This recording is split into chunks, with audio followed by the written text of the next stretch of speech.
Good evening, I'm David Martinez, and I drive a taxi in Austin, Texas. What I'm about to tell you happened a few years back. That night was especially busy. The local fair in the nearby town was in full swing, and my taxi was constantly ferrying people back and forth. I barely had a moment to catch my breath when the next customer was already waiting. It was almost 11 p.m. when I picked up a man who wanted to go to the fair. It was about a 40-minute drive from the city. The man wasn't much of a talker, but the ride was pleasant with the music from the radio and the glow of the festive lights. When we arrived, I dropped him off near the main square, where the streets were decorated with colorful lights and banners. The laughter and the music were an invitation to stay, but I had to get back to the city to find more customers. Otherwise, I'd miss out on a night of good earnings. I headed back along the lonely road that connected the village to the city. The night was clear, and the road stretched out in front of me. My headlights illuminated the asphalt and whatever lay along the side of the road. I was thinking about how relaxing it would be to get home and get some rest when I saw a solitary figure on the side of the road. It was a woman. Despite the dim light, the passing cars illuminated her. She had a dreamy body and was wearing a white dress that clung to her curves in a mesmerizing way. I slowed down and approached. I couldn't help but throw out a few compliments, something I sometimes did out of sheer habit. The woman stopped and, without saying a word, opened the taxi door and got into the back seat. I tried to see her face in the rearview mirror, but it seemed as if the shadow of the roof completely covered it. Still, my curiosity piqued, and I wanted to start a conversation. I asked her name and where she was from, but the woman remained silent. I tried to get her to talk again, but each attempt was a waste of time. I told her how much fun the people in the car were having, but she didn't respond. I was starting to feel uneasy, and suddenly the road was empty, and the only company was that passenger. I decided to look in the rearview mirror once more, trying to capture some of her expression, see her face, if it was as beautiful as her body. But instead, what I saw took my breath away. Instead of a woman's face, I saw her snout, elongated and with the dark eyes of a horse. I screamed in fright, a scream that echoed in the cab of the taxi. I swerved in a desperate attempt to stop, but the car skidded, and I lost control, crashing into the guardrail of a bridge. The impact was brutal. Pain ripped through my body as my head hit the steering wheel. I felt hot blood rushing to my forehead. In the midst of panic and pain, I opened the door and dragged myself out of the taxi. I had to get away from that thing, from the horse-faced woman. I didn't understand what I had seen. I thought it had been an illusion. I staggered to my feet with the sound of the engine behind me. I dashed forward, running across the bridge on shaky legs.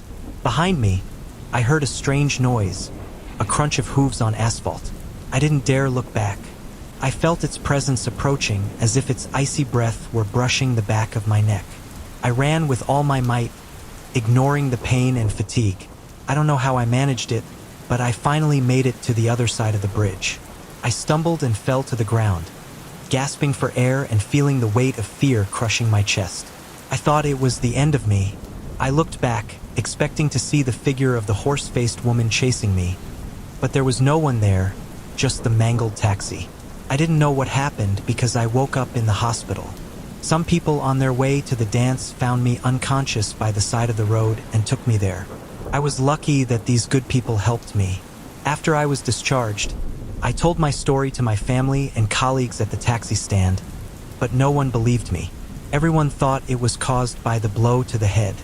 When I told one of my brothers about my experience, he told me that this specter does exist. It appears to men who are unfaithful to their wives. It punishes them in a way that few live to tell the tale. I was lucky that this specter didn't attack me. At the time, I was having an affair with a young woman, despite having a wife and children. Perhaps, realizing my intentions to seduce her, the horse-faced woman wanted to teach me a lesson I'd never forget. The scare she gave me was enough. Since what happened, I try not to travel outside the city, especially when it's within one of the rural areas and the trips are at night. If you're enjoying the video, please subscribe the channel for future videos, and like and share with your friends.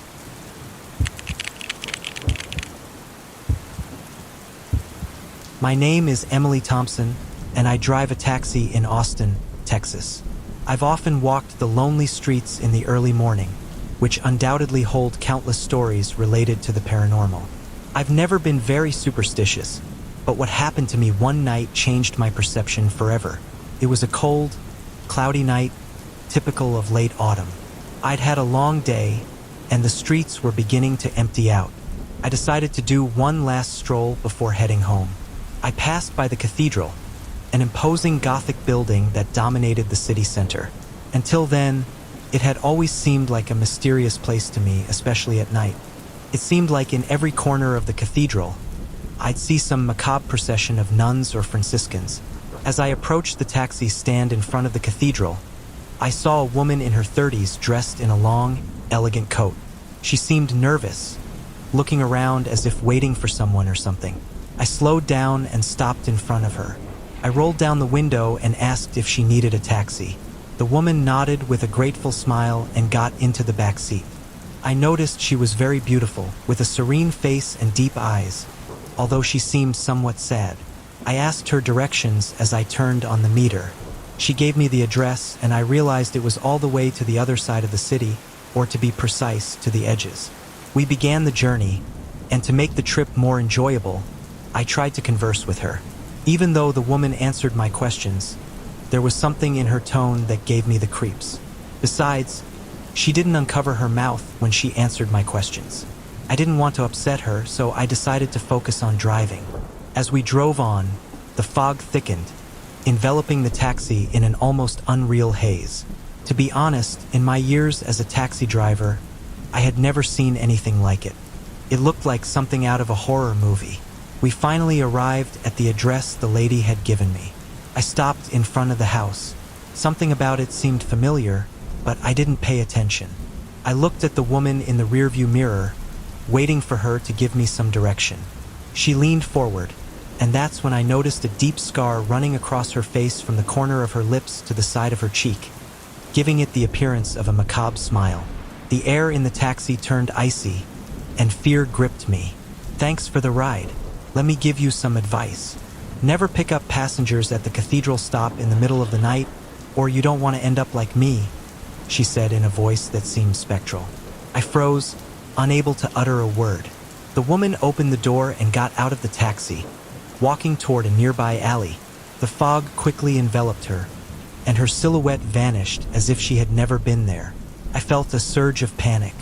I looked toward the house, hoping to see her again, but everything was silent. I felt like I was going to have a heart attack at any moment. I quickly turned around to see if I had left anything in the back seat. To my horror, there was no sign that anyone had been there. The seat was perfectly clean, no fingerprints, no marks, as if the woman had never existed. I wanted to shake off that feeling, that cold that seeped into my bones. The truth is, I felt like I was going to die. That's when an elderly couple approached the taxi, asking if I was okay. I had to get out of the taxi so I could breathe. They seemed worried, so they stayed with me until I felt better. That's when the old man asked me if I had brought Mercedes home. I didn't know what he was talking about, and the old man went on to say that the owner of that house had been murdered several years ago. The woman had been found in front of the cathedral, cut from the corner of her mouth to her ears, giving her the appearance of a macabre smile. As the old woman said this, I remembered what the woman had told me a few moments ago. The house has been abandoned for several years. In fact, the entrance is on another street. But when the woman arrived in the early hours of the morning, she always got off at that spot and walked down the narrow alley where I saw her disappear. When I felt better, I decided to leave as quickly as possible. I thanked the gentleman and sped through the empty streets. With my heart still pounding, I was scared to think that perhaps those old people could also have been ghosts. When I arrived home, it was around 12:42 a.m.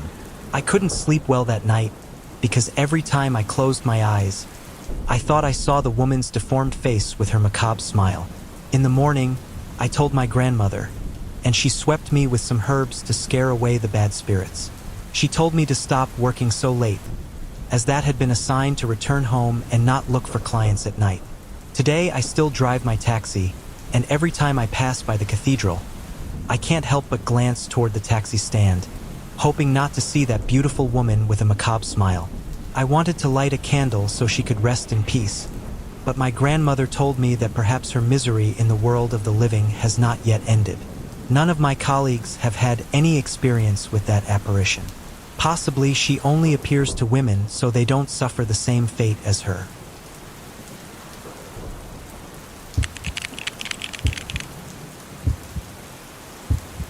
My name is Dylan Solis, and I've been a taxi driver for over 15 years in Tijuana.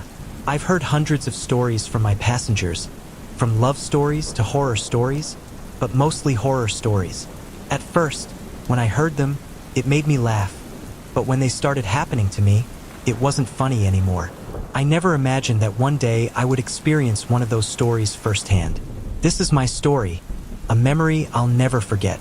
It took place on the highway that passes by the beaches of Tijuana. That night had been exhausting. Traffic felt heavier than usual, and passengers kept getting in and out of the taxi. It was almost 2 a.m. when I dropped off my last client at a party near the beach. I only had a few minutes of driving left before returning home. The road was sparsely traveled, and the night was cold and dark, with a thick fog that made it difficult to see more than a few meters ahead.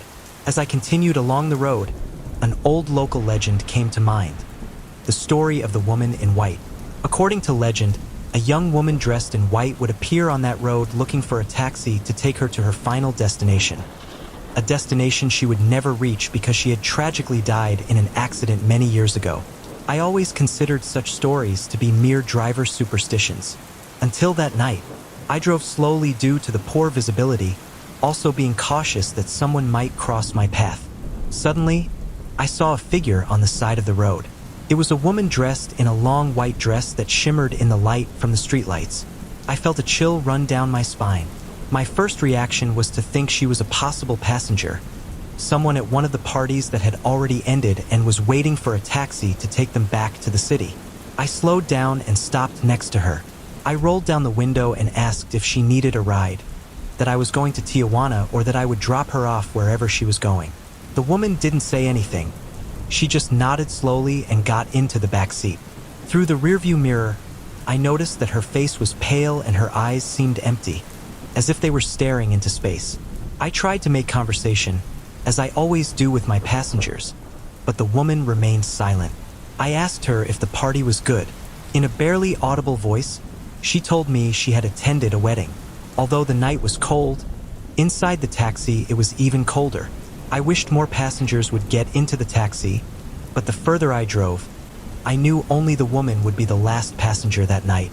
I asked her if she was going to get off downtown or in one of the neighborhoods, but the woman remained silent. I didn't know what else to say, so I started driving, hoping she would eventually give me an address. But the fog seemed to close in around us. Suddenly, something made me feel a deep sadness, but also an indescribable fear. I accelerated a little, hoping to get to someplace brighter, more inhabited. I felt a chill that penetrated my bones. I looked out the window again. In the rearview mirror, what I saw took my breath away. The woman had disappeared. I whipped my head around to look in the back seat, but it was empty. Panic gripped me, and I slammed on the brakes in the middle of the road. My breathing was shallow, as if I was gasping for air, and my hands were shaking on the steering wheel. I looked around, but there was no sign of the woman, not even footprints on the seat where she'd been sitting. I stood there frozen, trying to process what had just happened to me. After a few minutes, I decided to continue. I wanted to get to the base and relax so I could drive home, but all I could think about was getting away from that stretch of road. As I drove, I kept nervously glancing in the rearview mirror, afraid the woman would reappear at any moment. But once we were in the city, I headed for the taxi stand. The good thing was, there were only 2 cars. I parked a few meters in front of my partner's car. He told me to back up. I yelled back that I wasn't going to drive for the night. I honestly don't know how I'd heard my frightened voice, because both of them approached the taxi. It was when one of them asked me what had happened, if I'd been robbed, if everything was okay. I told them everything was fine. One of them, the younger one, returned to his taxi because someone requested his services. A little calmer now, I told my colleague that I'd just been scared. I thought he'd make fun of me, but instead, he just listened and told me I'd been lucky. Well, the woman in white has caused several drivers to lose control of their vehicles and have the misfortune of having accidents, leaving some injured or dead. Those who see her. The night my colleague saw her for the first time was a rainy night, and he saw her in exactly the same place where she boarded my taxi. But one of the passengers sitting next to him told him not to stop. He thought it was a frown for a robbery and only accelerated away from there. Most of the passengers had already gotten off when the young man sitting next to him told him that what they had seen was an apparition, and if it had stopped, they wouldn't be there to tell the tale. That night I went home, told my wife what happened, and since then, she accompanies me every night until my shift ends and we go home. Thank God, I haven't seen her again. I know she's still there, but she hasn't appeared to me. I hope, in the future, to be able to share with you my own experiences and what my passengers tell me.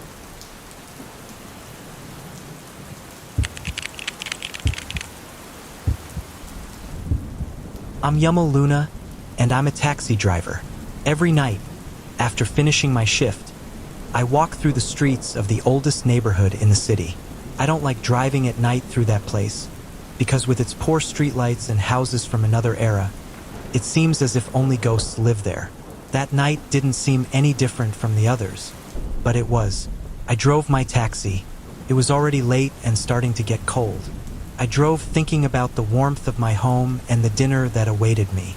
The yellowish lights of the streetlights barely illuminated the streets. I stopped at a corner and felt a slight chill, as if someone or something was watching me.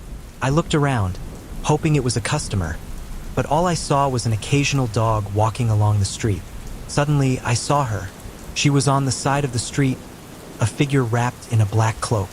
Something about her posture and the way she moved made her look like death itself. Instinct told me to speed up and get away from there, but an insane curiosity compelled me to drive the taxi slowly, approaching this mysterious woman. The figure raised a thin, pale hand, asking for a ride. I opened the taxi door and waited. The woman slid in without a word, and an icy chill filled the vehicle. The vehicle didn't move as it normally would when someone got in. It was at those moments that I began to feel nervous. I looked in the rearview mirror and saw her sitting with her face hidden under a black veil. I took a deep breath and asked where she was going, but there was no answer. I turned my gaze forward, trying to concentrate on the road, but the feeling of being watched was inescapable. I decided to drive, hoping she would eventually speak. As I drove, I remembered the stories I'd heard about the woman in black, but out of curiosity, I allowed her in the taxi, although I should clarify that at that point, I'd ruled out the idea of an apparition. My compadre said she was a specter, the soul of a betrayed woman who wandered the streets seeking revenge or redemption.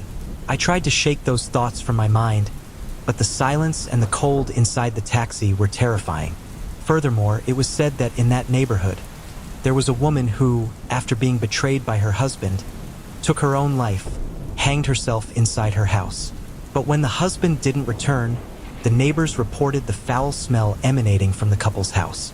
It was said that this was why the soul of the woman in black roamed those streets looking for her unfaithful husband. I looked at the clock on the dashboard.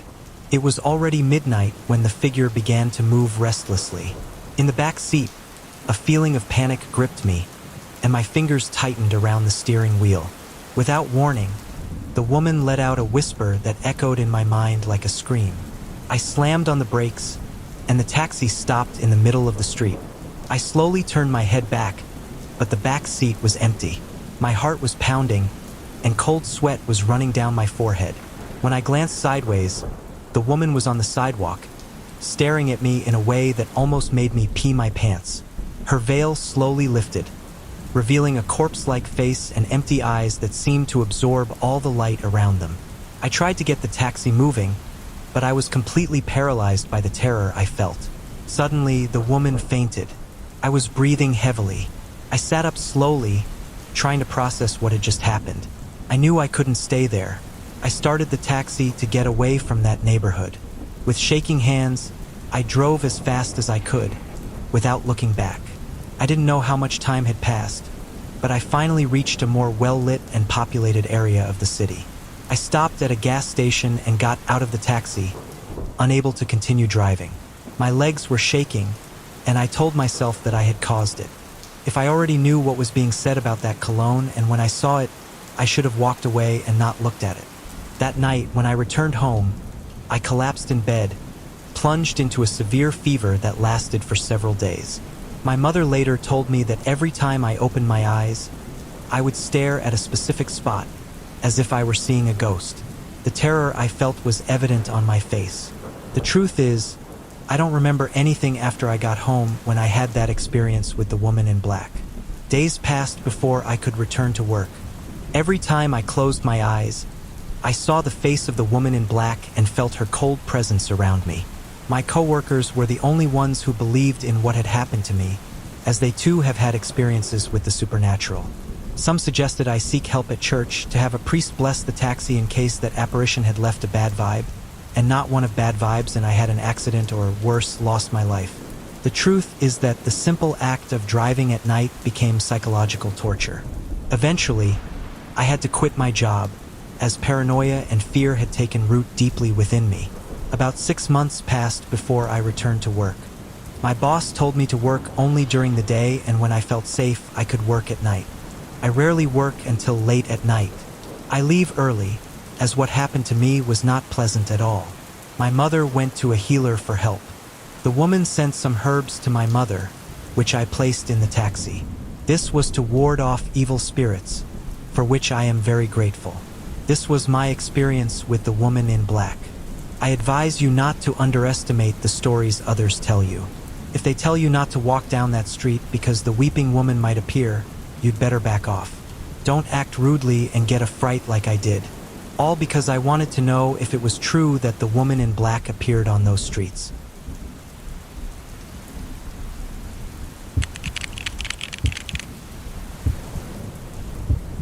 Hey, I'm Paulino Dominguez, and I'm a taxi driver.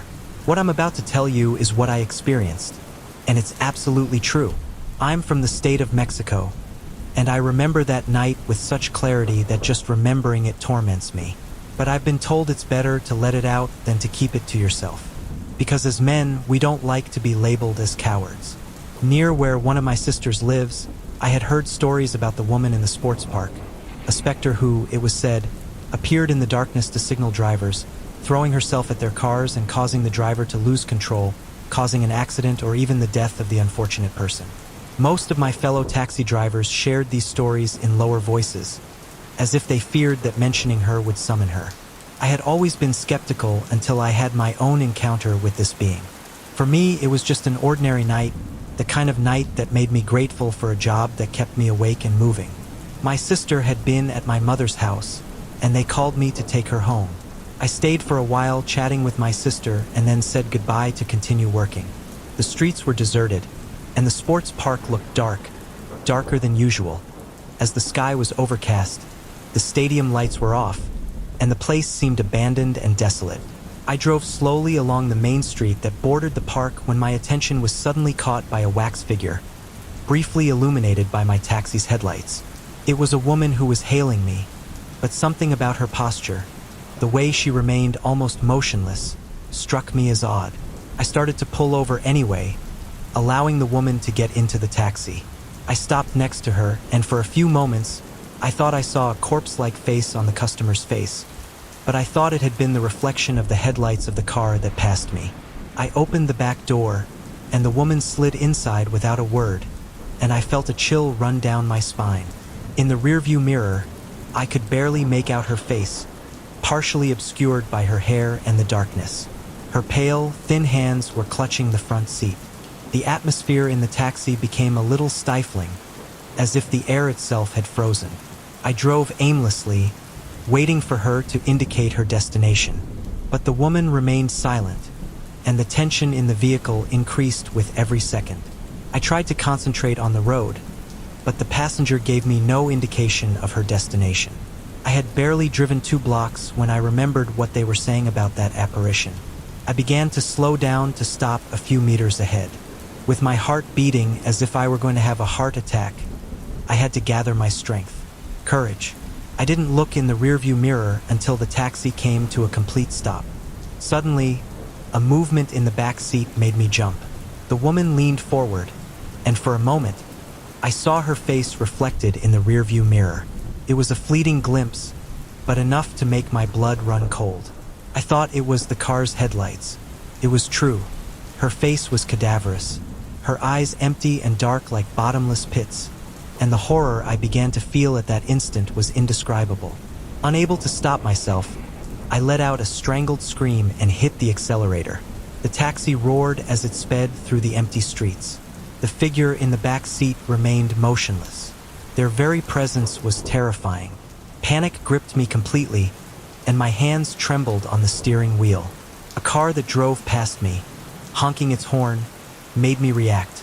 I nearly crashed into a truck parked in front of me. In a desperate attempt to calm myself, I decided to take a busier route in the hopes of finding some relief in the company of other people. But the further I drove, the further I seemed to drift away from any sign of life.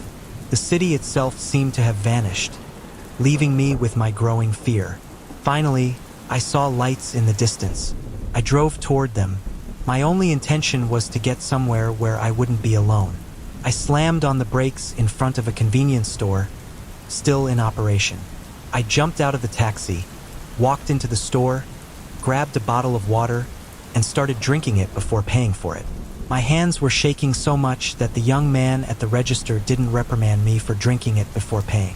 In a calm voice, he told me it was better to bring another one in case I needed it for a scare. I looked at him when he said this. Then I looked at the mirrors on the ceiling to see those who were taking things without paying. I realized I was pale. In fact, I didn't even recognize myself because my face was contorted with fear. I breathed deeply, trying to calm my racing heart. My legs were shaking, and I felt like I was about to collapse. The employees looked at me curiously, but I didn't have the strength to explain what had happened to me. I slumped onto one of the benches, exhausted and terrified. When I started to feel better, I got up and paid for what I had consumed. The young man could still see me, and when he handed me the change, he asked me if I had been robbed. I told him no. He asked me what I had seen that made me feel like that. I answered, "A ghost." He didn't mock him. He just nodded his head in approval and said that explained everything. The woman who had gotten into the Deportivo wasn't in the taxi, but one thing was very clear to me. It's true that this apparition makes drivers lose control of their vehicles, causing an accident or death.